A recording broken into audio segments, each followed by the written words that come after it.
Members of the media, thank you very much for coming out to our media conference here at our party headquarters in San Fernando. I know they renamed Lord Street last week. I want to congratulate the mayor and the city corporation for renaming Lord Street. I'm not sure if this part of Lord Street has also been renamed. It is only from the corner down. Thank you, man.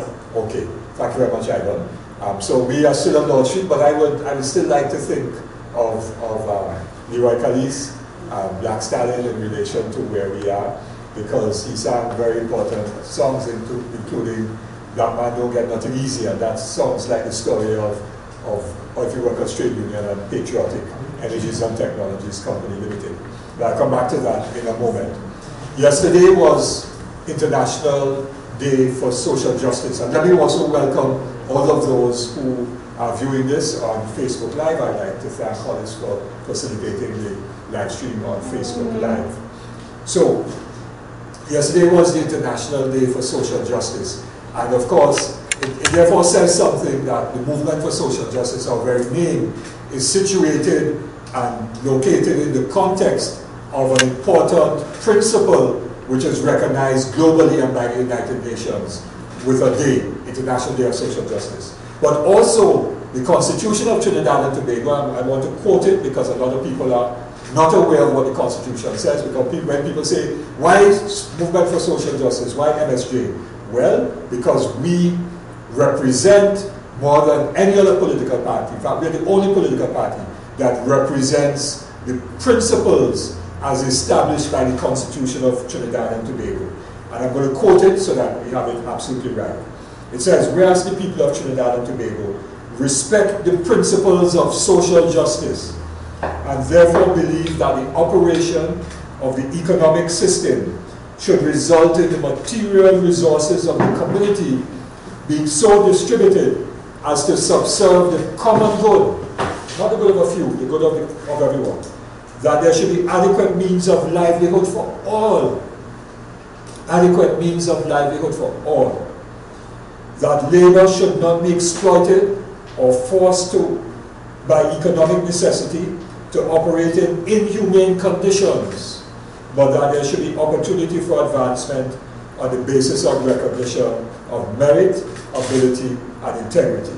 So I'm going to put that there, and I'm going to come back to that a bit later, but I worked with one of my law books, which is the Constitution of Trinidad and Tobago. So yesterday was the International Day of Social Justice, which is what we stand for. So when people ask us, what does the MSJ stand for? Just go to the Constitution of Trinidad and Tobago. Now, this PNM government, led by Dr. Keith, and he likes to say Keith Christopher Rowley, so we give him that, his full name. Minister of Finance, Colin Ifbear. Minister of Energy, Franklin Khan, have been guilty of a number of economic crimes against the people of Trinidad and Tobago. Economic crime, and I'm just going to identify three. There may be others, but I'm going to identify three. Economic crime number one was the closure of Petrotrin in 2018 and the retrenchment of all the Petrotrin workers, permanent, casual, and temporary. And I have with me this morning two colleagues who are Petrotrin workers. On my right, Ernesto Kiza, member of the party's executive elections officer, was a permanent worker in the Trinidad operations, branch president of Trinidad. On my left, one of our activists from the Victoria region, Nigel Charles, who was a temporary worker at Point of Clear, Petrotrin. So these two brothers with me were sent home in 2018. And in addition to the 5,000 workers directly employed by Petrotrin, permanent, temporary, casual, there were thousands of others who were contractors and so on, employed by contractors, and they also lost their jobs. And many other businesses in the south went into a state of decline, some went into rigor mortis and disappeared, and people have been in distress. We now are hearing of Lake Asphalt, which was a subsidiary of Petrotrin, which is in difficulty because they now have to import bitumen when we used to, from day one, from more than 100 years ago when the first refinery was started in Point 14 by United British Oilfields of Trinidad, Shell, bitumen used to be produced in Trinidad. We now are importer of bitumen after more than 110 years of our oil refining industry in this country. So, Lake Aswad is in trouble. And people ask, why are the roads in such bad shape? But part of the reason is because we have to import bitumen at high cost. So the cost of road repairing has gone up, and foreign exchange is consumed in the importation of bitumen. So there's been so many negative consequences as a result of the closure of Petrotrin. We have been losing foreign exchange as a result of the closure of Petrotrin. People have lost their homes. People have lost families. People have even sadly committed suicide as a result of the closure of Petrotrin. So that's economic crime number one, closure of Petrotrin. And there were false narratives. I'm not going back into history now in terms of false narratives, but there were many false narratives that the government and others perpetuated in order to try to justify and win over public support for the closure of Petrotrin. And we exposed those at that time as being false narratives. But it seems like politicians these days, not only Mr. Trump, but there are politicians in this country, both in the government and in the opposition, who utilize false narratives in order to win votes and to secure their position in office for their own selfish interests. Economic crime number two is not selling the refinery to the Patriotic Energies and Technologies Company Limited. That's economic crime number two by Rowley, Imbert, Franklin Khan, and others. And I want to go back to the announcement made by the Minister of Minister of Finance in the Parliament in September 2019, when he very proudly announced the cabinet decision that Patriotic was not only the preferred bidder for the refinery and the port operations at Point Blair, but that the government was going to not go with Patriotic's offer, which was a $700 million US upfront payment, that they were instead going to give a better arrangement to Patriotic in that there will be a 3-year moratorium and 10-year annual repayment with interest after the first 3-year moratorium. In effect, giving Patriotic the 13 years to pay the $700 million purchase price. Now, up to today, Minister Imbert cannot, with a straight face, tell this country whether or not, when the cabinet made that decision, and which decision he announced in Parliament, and you're not supposed, in accordance with parliamentary rules, to mislead the Parliament. Up to now, he has not said whether he deliberately misled Patriotic and the country to say that the government could have sold the refinery at the port under those conditions when it could not be sold because earlier in 2019 the board of Trinidad Petroleum Holdings, at that time led by Mr. SPD, had negotiated major loans, and the loans were secured by a lien, LIEN, and we now as a country have got to understand that lien is a mortgage arrangement, and those loans were secured by mortgages on the refinery and the port assets. And if you have a mortgage on a property, you who are the owner, but if the property is mortgaged to the financial institution, you can't sell it unless that mortgage has been paid off. The loan has been paid off and the mortgage has been released. But Imbert said that we're going to sell to Patriotic. Now, up to now, he has not said to this country, and we are calling him out today, did you know in September 2019, did the cabinet know in September 2019 that you could not sell to Patriotic because the assets of the refinery and the port were mortgaged to multiple bondholders under an arrangement, legally binding arrangement, negotiated by the SPD board of Trinidad Petroleum Holdings Limited? tell the country the truth, Mr. Imbert, about that. Because that issue has been the fly in the ointment, which fly only emerged sometime in July, between July and August, September of 2020, in the negotiations between Patriotic and the government and its agents, whether from Trinidad Petroleum Holdings or from Paria Limited or from Grand Limited, whoever the agents of the government, the state, were. So, for a year almost, negotiations were underway between Patriotic and the state, or the representative state, on the basis of this 3-year moratorium and 10-year repayment thereafter. And Patriotic was therefore fundamentally misled on the issue of whether it could have purchased under those arrangements. And Imbert, Rowley and others have to come out and say to the country, did their advisors mislead them?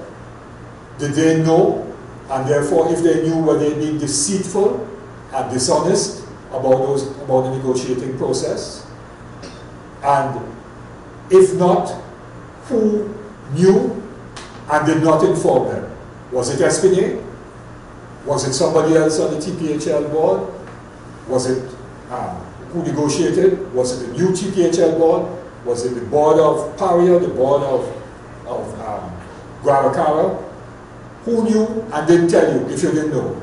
And if you did know, was it not that you were being dishonest and deceitful and deliberately misleading the whole negotiating process? Or were you trying to set up the OWT on Patriotic to expend its money and resources and time and building up the expectations and hopes, not only of the former workers of Petrotrin, but of business people throughout the South and Central who would have expected to get activity as a result of the restart of the refinery, and other people in communities who could have gotten employment with contractors and so on, and life would have picked up in the South.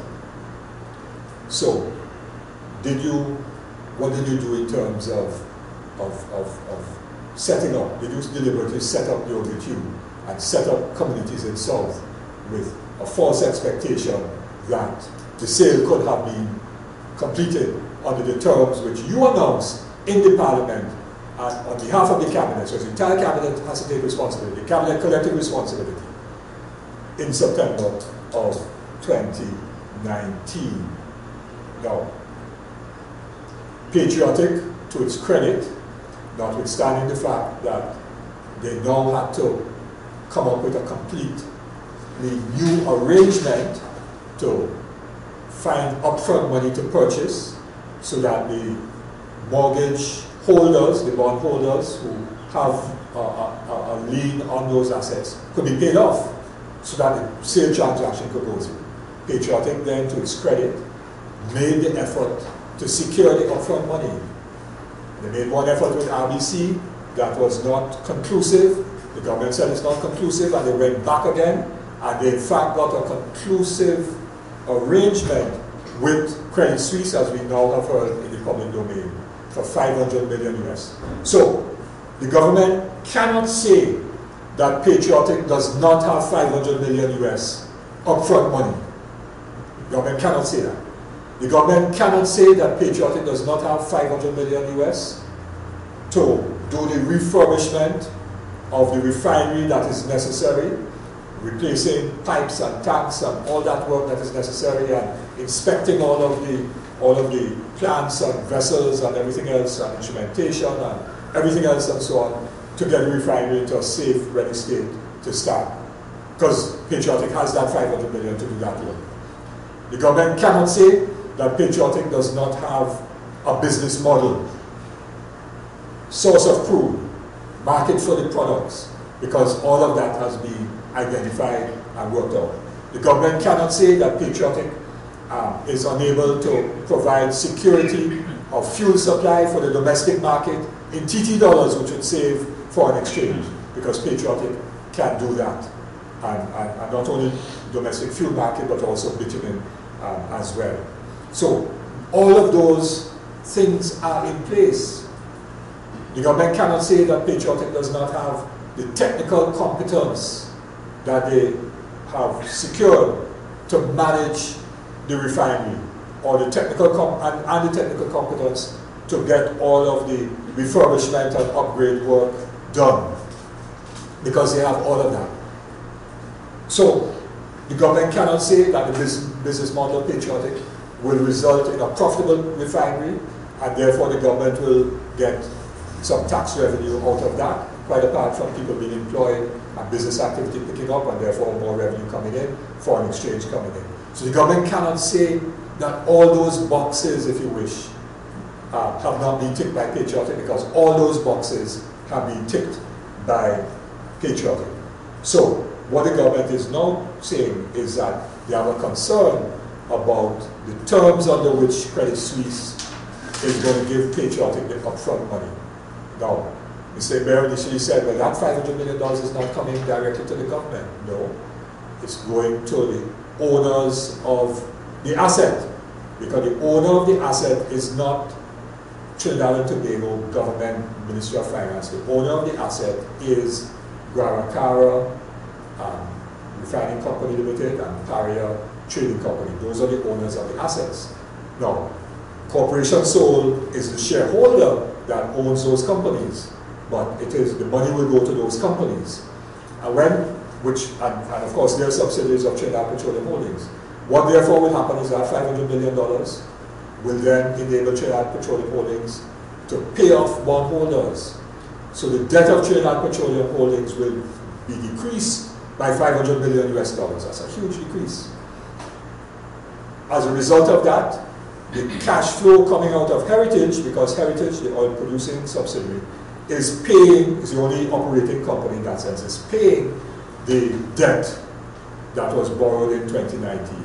So Heritage now, with a lower debt burden, will pay less money annually in debt. If you pay less money annually in debt, your profitability will go up, and your profitability goes up means that the tax take will go up, and therefore the government in fact will get cash coming in from increased revenue from Heritage.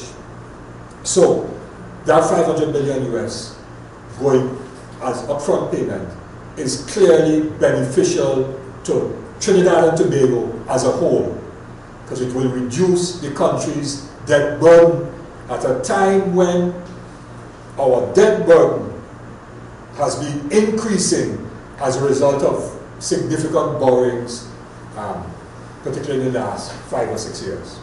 So the government's debt burden will go down. We will have $500 million US coming in to do the refurbishment work, which is an injection of foreign exchange, which this country desperately needs, because our foreign exchange situation is getting worse by the day. So there will be an injection of foreign exchange coming in. And of course, there will be jobs created, business activity will pick up, VAT payments will increase, personal income taxes will increase, company income taxes will increase, and therefore the Minister of Finance will have a little bit more money in the Treasury to deal with the problems that people have in terms of healthcare, education, roads, social security support, and the rest of it. So all of those things are positive. The Minister of Finance has picked up on the issue of tax credits, and there's now a whole debate.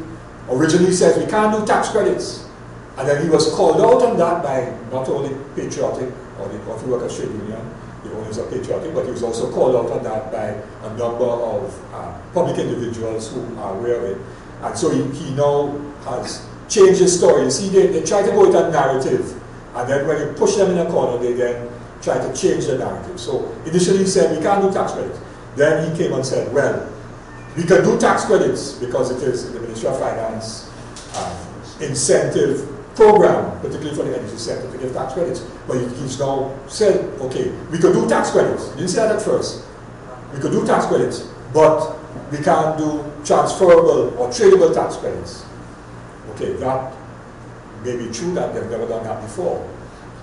And that is why the minister ought not simply to have asked his technical people for advice, but he should have had face-to-face discussions with Credit Suisse and Patriotic to discuss what are the options with respect to how those tax credits or depreciated allowances which are given to energy companies from major capital expenditure, how those things could have been worked out in this context. But no, he wanted no meeting, and he took advice from his people without meeting with the bankers who had put forward there, because the bankers obviously have their interest too, there's no doubt about that, so they're putting something that they think would work in their interest. The government may think that is not in their interest. So when two people think you have a common position, 500 million, but the terms are not agreeable because one person says that is in my interest, another person says that is not my interest, and you discuss what are the terms that mutually will be in everybody's interest. That's what you do. But India has refused to do that, and the question is why? Because if it was BP or Shell, in fact BP and Shell and those companies were violating the tax laws of Trinidad and Tobago for years and denied Trinidad and Tobago billions of US dollars because they were engaged in transfer pricing mechanisms to hide where they were making their profits and all kinds of other things. Billions of US dollars over years. And one of them were brought before the courts of Trinidad and Tobago and charged by Inland Revenue or whoever else. Instead, the Prime Minister went and negotiated, not a tax person, but he went and negotiated some settlement, and some of them paid some money. So like, for example, the Business Express says today that in 2019, as a result of some agreement, the company agreed to pay, like Shell, $397 million US dollars. But they had been owing billions. So it's different strokes for different folks. If you name BP and Shell, or BHP, or EOG, it's one stroke. If you name, or if you work at Trade Union, or Patriotic, or if you're from Marbella Train Line, or the Beta, or Laventille, or Barrapore, or Charlottesville, or if you have land by the airport in Bon Accord, it's a different stroke for you. That is what's going on in Trinidad and Tobago. Therefore, the constitution of this country is being violated because the economic system is not resulting in material resources being distributed to serve the common good. So, economic crime number 2, not selling to Patriotic. And in the process, either deliberately misleading and being deceitful and setting up Patriotic to go down a road to buy, knowing that they could not purchase because of the liens on the assets, or if the government was unaware of that, then you have to come out and say who messed up, who did not advise you properly, who did not give you the information. We need to know which it was when you made that decision in September 2019. Third economic crime is that the economy is in collapse. The minister himself had a press conference, which is an inappropriate place to do it in. That statement should have been made in Parliament and subject to parliamentary debate and discussion. But he went in a press conference. The budget was presented early October last year. November, December, January. 3.5 months. What has changed between October last year and now? Absolutely nothing has changed. In fact, oil prices are higher now than they were in October. So that's a little plus. But nothing else has changed. So why now come with this press conference to try and show that we're in deep trouble, as if you didn't know that in October last year? So again, call what's the name of the Bible? Zacharias. Call Zacharias in there. I know Zacharias was told, I think, that it is easier for a camel to go through the eye of a needle than for a rich man to get into the kingdom of heaven. So, call Zacharias in there. What was that press conference about? Why did you say all of that in the budget of October last year? Because our foreign exchange has been in trouble for a long time. I was on Economic Development Advisory Board. And in 2016, we were saying to the government, in fact, I think our very first note to the Prime Minister went in December 2015, and we were saying to the Prime Minister that major corrective action has to be taken for this economy because it is in a downward trend. And it's a downward trend because the UNC messed up too, let's not forget that. So Kamala, you have no moral authority to speak about anything about the economy of Trinidad and Tobago. You did nothing to transform it. I see Botiwari writing in the papers as if he had no responsibility. All was responsible. So, we had said in December 2015 that corrective action, now you could have disagreed with the corrective action, but the government did nothing to take corrective action. So today, people are losing their jobs. People are going home every day. Our foreign exchange is in trouble. People, the model of private sector activities that you buy cheap and sell there, merchants, and of course that model is in trouble because you can't buy because you have no foreign exchange to buy, and so on. And so a lot of stores are closing, people are being sent home, and so on. The government's fiscal position in terms of government revenue is in trouble. Look what he said about royalties, and there's a great amount of detail here about BP royalties went down from 480 million to 164 million. Shell went down from 181 million to 10 million. BHP from 108 to 50. EOG from 84 to 35 million. That's just the energy sector. Quite apart from all the plant closures in Point Lisas and so on. Every morning a plant closing in Point Lisas. Government revenue is in trouble. Prices are going up, particularly food prices. And the supermarkets are warning that because of COVID and the global supply chains, there are difficulties in getting food from suppliers that don't have the foreign exchange, so that if somebody has foreign exchange internationally, they're going to get food to buy. If you don't have foreign exchange on hand and you have to get credit, somebody's going to sell the person who come in with the money in hand, and if you have to get payment in 90 days, well, you drop down the list. So our cost of food is going to go up. There is tremendous poverty and it is increasing in Trinidad and Tobago. There are more and more people who are hungry in this country. The government's social safety net programs are not addressing the needs of everyone who needs it. People are losing jobs. There's no more salary relief grant. Not only that, there are no plans in place to get the economy going.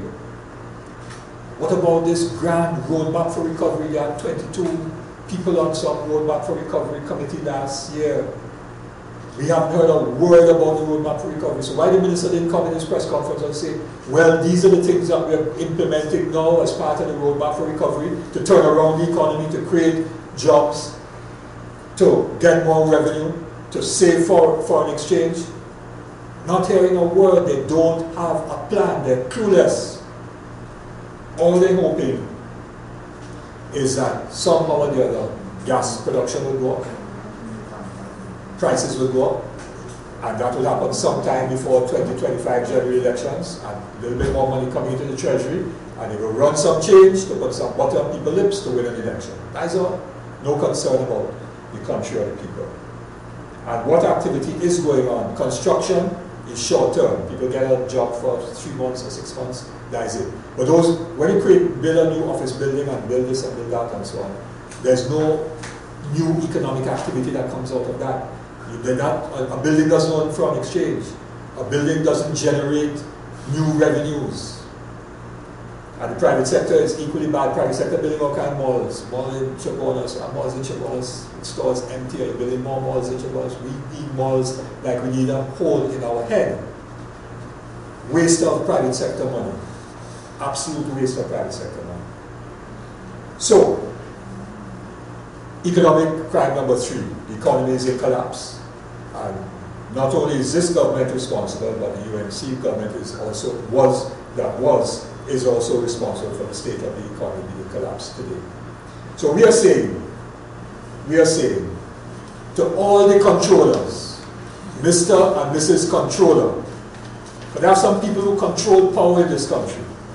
So MSJ is speaking today to all the controllers of this country, controllers of economic power, whether you be Minister of Finance, whether you used to be Minister of Finance, whether you're Prime Minister today, you used to be Prime Minister 5-6 years ago, whether you are the CEOs of the multinational companies, whether you are the CEO of big conglomerates in Trinidad and Tobago, the banks, the controllers of economic power, controllers of political power, and we'll come back later on to talk about other controllers in this country. The controllers, we calling you out. You have failed Trinidad and Tobago, controllers. You have failed. And you controllers, sooner or later, will have to get out of the way so that other people, not new controllers as individuals, but that the people can control this country in a new way, in the interest of the people, so that social justice will prevail, and so that we could fulfill the principles set out in the Constitution of Trinidad and Tobago. So controllers, either you ship up, controllers, either you shape up, or we will ship you all out. Thank you. Questions? Given where things stand right now regarding the refinery issue, do you support the Patriotic call to the Minister of Finance for a meeting, or do you think that basically where things stand right now, particularly the government stance, whether such a meeting will be any use at all? A meeting obviously is useful. The meeting should have taken place weeks ago, right? And I'm sure if BP or Shell or BHP had put a proposal for a project on the table, they wouldn't get a public response without even prior communication, a public response saying, sorry, your proposal has been thrown out because my technical advisors don't think it makes sense.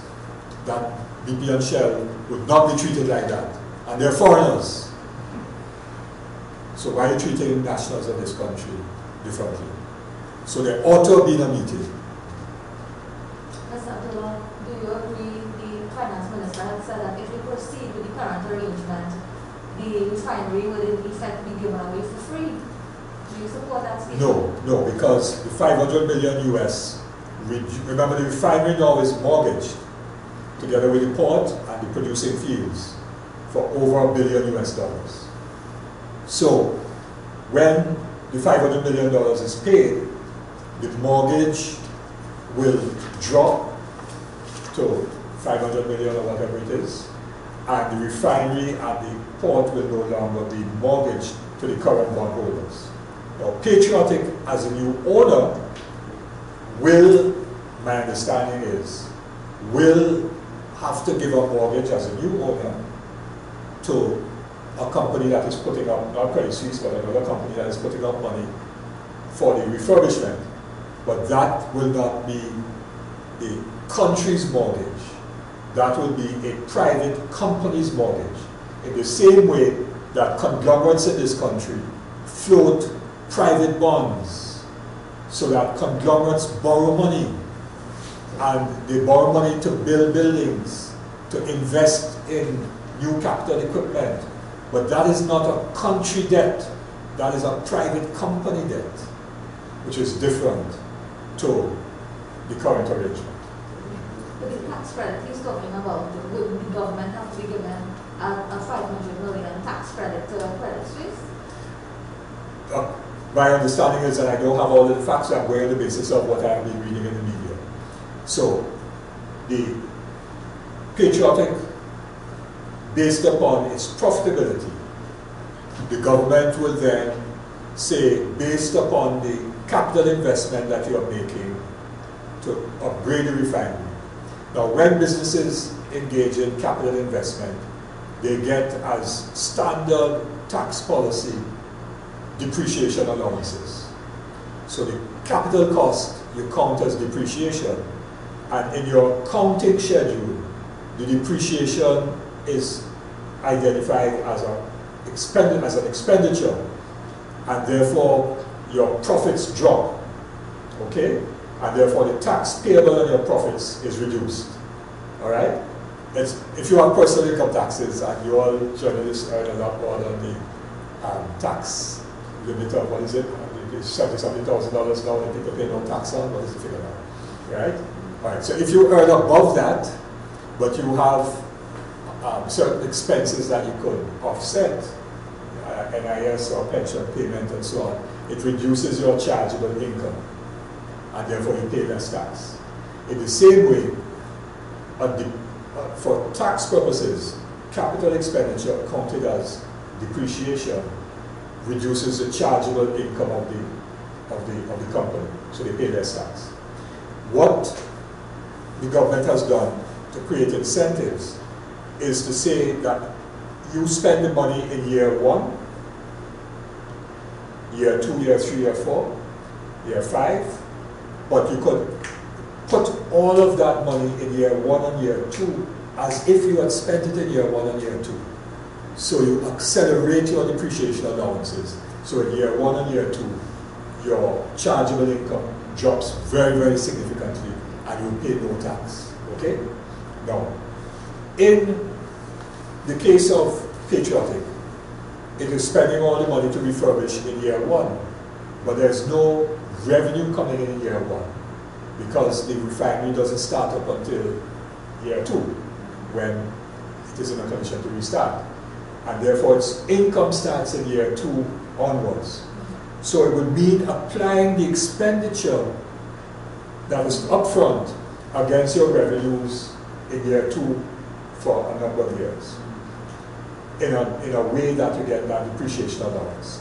Now, my reading of it, and I don't know the details, so I'm just going on my economist reading of it based upon the information in the public domain, is that what Credit Suisse is saying is that instead of simply giving that depreciation allowance for year 2 to 5, as the case may be, and so Patriotic will have extra profit, which it will then pay back Credit Suisse. Instead of doing it that way, Mr. Government, count that money as a tax credit, because the government will not get it in any case because of the depreciation allowance arrangement. So it is not that the government was going to lose anything, because they would not have actually got that revenue as taxes based upon the high depreciation allowance for Patriotic. Okay?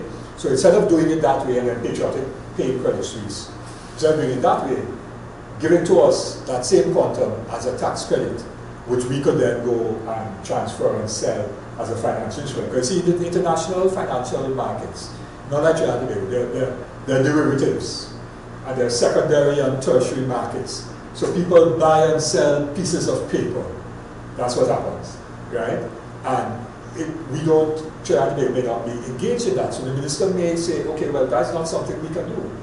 But then there could have been a discussion to say, well, what can be done that could satisfy both Credit Suisse, because Credit Suisse would obviously want to know that they are going to get back the $500 million that they've lent to Patriotic to buy. So they want to know how are they going to secure that. Patriotic needs the $500 million to purchase. The government wants to get the $500 million, or should want to get it, to write down the debt of TPHL, so Heritage could be more profitable, and therefore it could get more taxes and foreign exchange and all of that. So it could be a win-win-win. So it is just now, how do we have a meeting of the minds with respect to the tax arrangements for Patriotic? And in 2019, the government did speak to the issue of what were Patriotic's proposals with respect to tax incentives for the arrangement. So that issue of tax incentives. If you look at Sandals MOU, which the government had approved, while there are no reference to tax credits, there are references to tax allowances and benefits. If you look at the MOU that was signed, the agreement that was signed between China Energy and the HDC with respect to the building, and which the government then after huge outcries squashed, there was reference to HDC actually repaying China Energy VAT payments that they made and all that kind of stuff like that. So companies that are investors do seek to have tax incentives. That happens all over the world. The question is, what is the appropriate tax incentive? And in that situation, you will sit down and you discuss it. And if there's no meeting of the minds, there's no meeting of the minds. But you cannot diss it without discussing it. And from what Mr. Roger said on Friday afternoon, it would seem as if they have another banker who said that they're prepared to put up the whole building, which would mean a different kind of arrangement, but I'm not familiar with the details. That's just what he said. Yeah.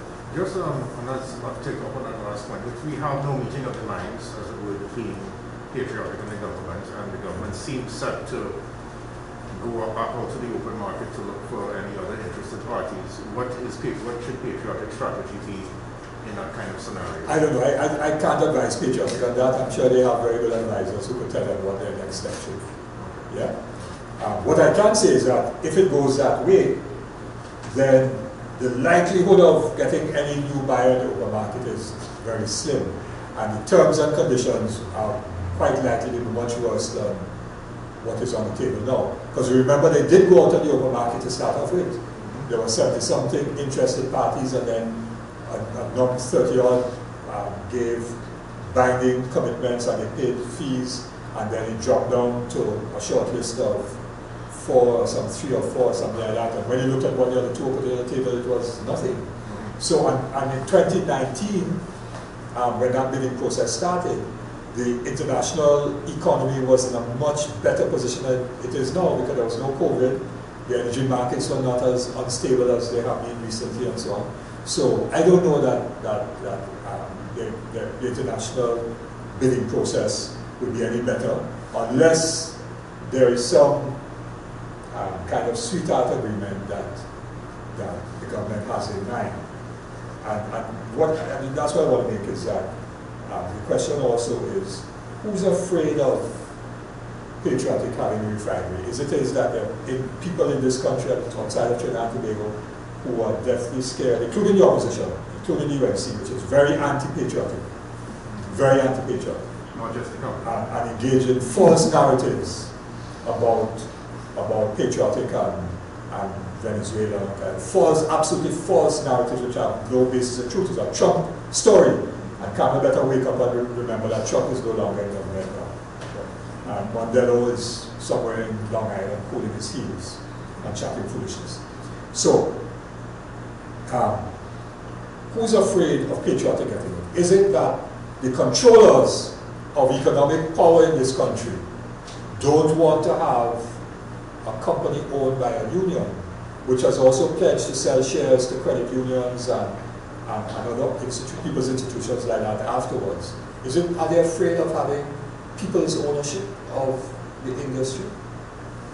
That they feel that they must be the only controllers in this country? That may be an issue as well. So, what is your gut feeling? You think that they deliberately misled Patriotic, or they were misled?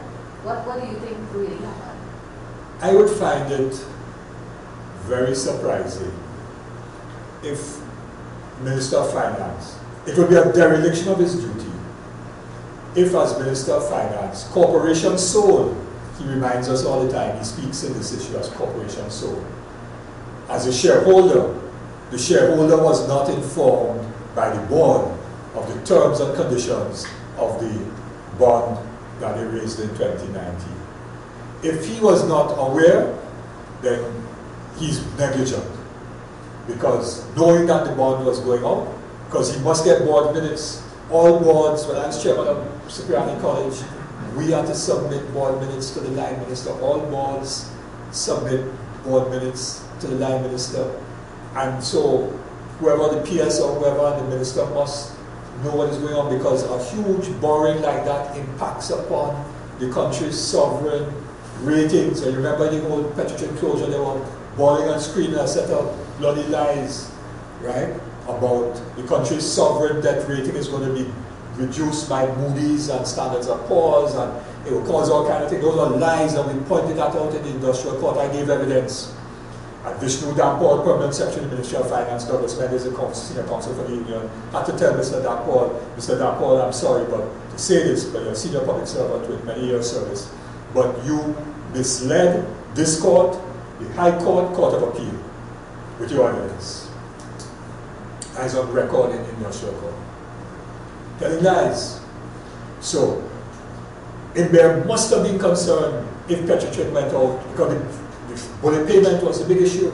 850 million US bullet payment. How are we going to pay that? Petrotech can't pay that, that's why we have to close it. Remember all of that? And that's the story? Right. So if you're so concerned about that and there was a new bond thing to repay the bullet payment, you must find out what the terms are. And if he did it with a dereliction of his duty, and a dereliction of his duty of that nature, he should have resigned.